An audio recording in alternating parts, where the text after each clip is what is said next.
Tears for the Tear God, Salt for the Salt Throne, and Gas the Leaf Tribe.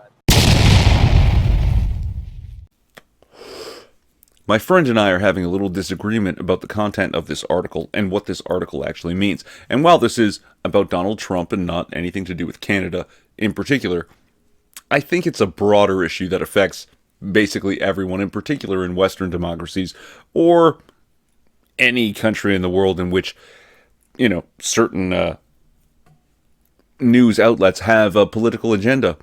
And I think this is as good a time as any to discuss the concept of what really is fake news. Come and hear the song of Slanesh.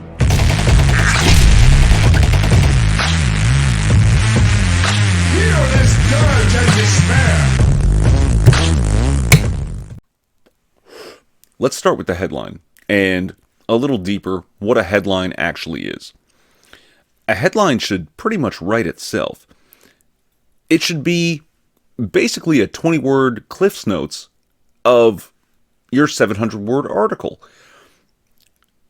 There's room, obviously, to embellish, to make exciting. You want to grab your reader, to sensationalize. What there isn't room to do is frame the information contained therein in such a way as to basically tell a lie, which is what this headline does.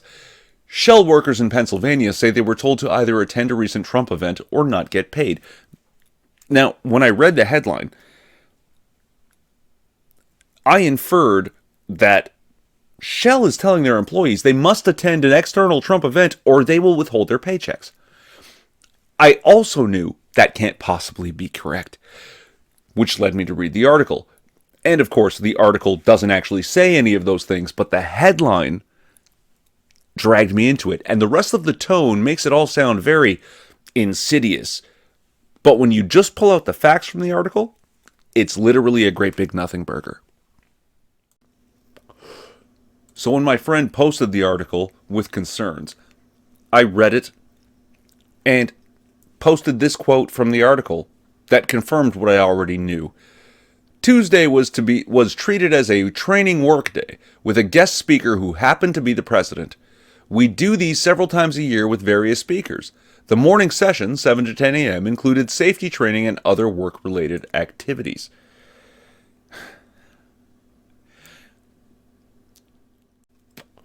My friend responded by quoting this part of the article. Workers were also told no yelling, shouting, protesting, or anything viewed as resistance will be tolerated at the event. An underlying theme of the event is to promote goodwill from the unions. Your building trades leaders and job stewards have agreed to this, the newspaper reported. Now, my friend also expressed concerns over ethics violations with such an instruction. But reading it, quoting, and then the newspaper reported, I ran a gambit without reading the original article. They talk about the Pittsburgh Post-Gazette here, and this publication quotes that publication.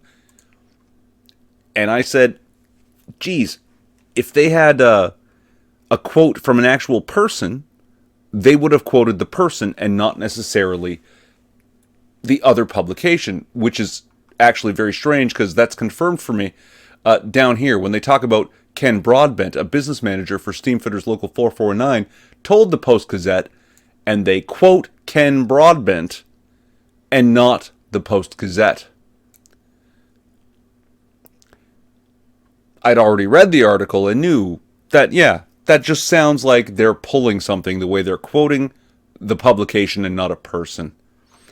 At the same time, even though I'd pointed that out, it made me curious. What exactly are they quoting up here?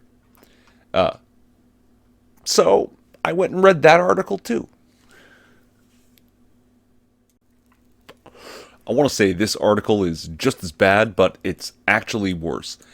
Trump's large union crowd at Shell was given the option of not showing up and not getting paid. Again, that's just how it works. All you have to do is swipe in at your union job, be there, and you get paid by the hour. This is not some, outlandish thing. As long as you're certified, you don't have to show up to training days. You can take the day off if you want. But if you show up, they have to pay you by the hour.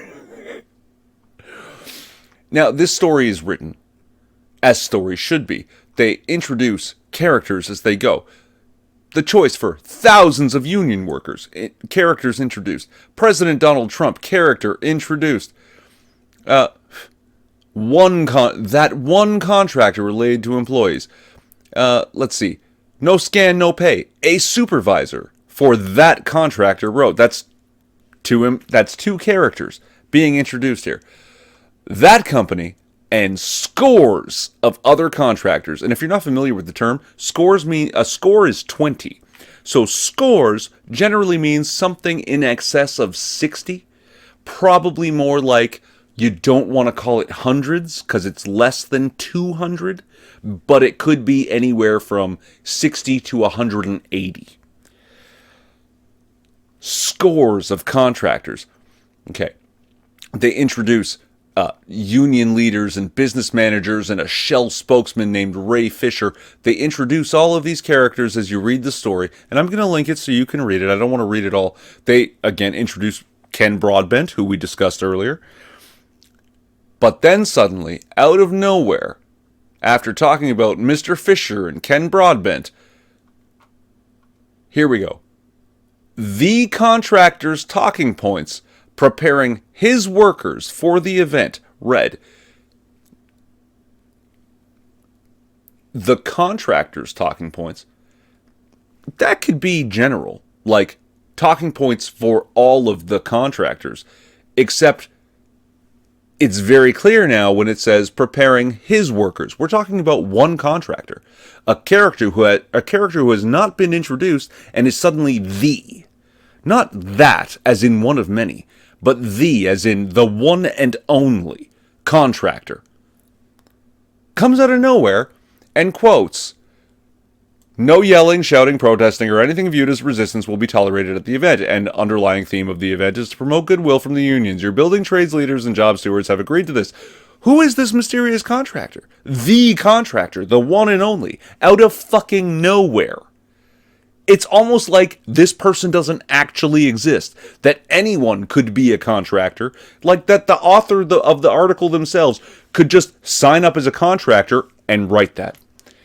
That's really disingenuous. In the way you're writing, like Shakespeare wouldn't pull this shit, wouldn't just pull a character out of nowhere and expect you to know who that is. But here we are. But let's go ahead and assume for a minute it's not a blatant lie, that it's actually one contractor out of scores who manage thousands of union employees. It's still just one guy who's probably got somewhere between 10 and, I don't know, maybe 70 employees under his belt. Maybe he's a hardcore Trump fan. One Trump fan who's basically saying, yeah, don't protest. Or maybe, because it's definitely not coming from Shell. It's not coming from Shell management. Nothing in here suggests that. But maybe it's more like, guys, behave as if you were at work and you're professionals. That's all. Because that's literally all you have to do at a union job. Like, I don't know if anyone watching has worked a union job. I have. When you show up to work, you're on time, you're in your uniform, you're behaving professionally, you literally don't have to work. All you have to do is find something about which to complain and stand around and wait for Smokey to come by and, yeah, you can get paid by the hour for doing literally nothing because you're part of the union. So this behave as if you were at work, right? No yelling, no shouting, no protesting. Just go ahead and go to work and be your usual dick self, and maybe you don't have to do anything today. That's not uncommon. And as far as I'm concerned, show up to work. We're going to have a special speaker. You're not actually going to do anything today. This is like a dream come true for most people at work. I don't see where the fucking problem is. I don't see where the ethics issue is. Because I swear to God, if Justin Trudeau came to my place of work and they said, just show up and you get paid, I would show up and keep my fucking mouth shut. Holy shit, why the fuck wouldn't I? Are you out of your fucking mind? I can go to the town halls wherever he shows up and yell at him then. But while I'm getting paid, Yeah, you're goddamn right I'm going to do what I'm told and behave in a way that is fitting of the decorum of my workplace. Of course I'm going to. Don't be retarded. Come on, guys. Seriously, what the hell? Oh, and you want to... Fake news. That's literally what this is. It is fake news. They take a nothing story and twist it around in such a way as to try and spark your outrage. And you wonder why people are mad at it, why people don't trust it. Why would they? This is all ridiculous. This is all insanity. And people are buying it. That's the worst part. The thing that upsets us is people are buying it. They're falling for it. Stop. Stop falling for it, really. Don't let them manipulate you. Manipulate you like this.